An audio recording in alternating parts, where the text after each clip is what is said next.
क्या आप कभी हॉस्टल में रहे हो?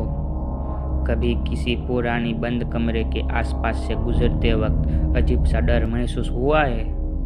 आज की कहानी है एक हॉस्टल की, जहां रूम 206 कभी बंद रहता था, लेकिन एक दिन वो खुला।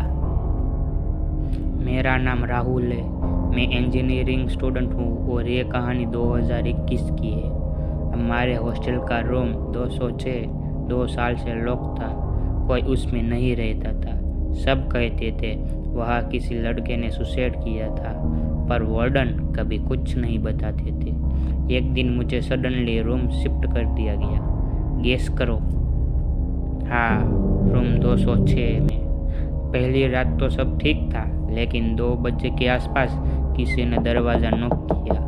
मैंने सोचा कोई प्रैंक कर रहा होगा, पर जब दरवाज़ा खोला तब कोई भी नहीं था। अगले दिन रात एक आवाज़ आई, मुझे यहाँ से निकाल दो। डर से मेरी नींद उड़ गई।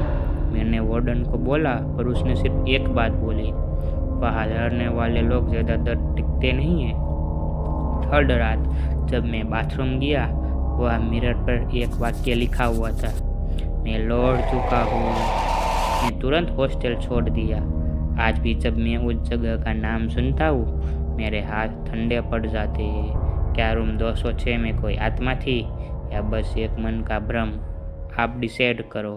अगर ये कहानी आपको डरावनी लगी हो तो प्लीज़ लाइक करें और कमेंट में लिखें रूम 206 रियल है या फेक। और हाँ, सब्सक्राइब ज़रूर करें क्योंकि अगली कहानी और भी डार्क होगी।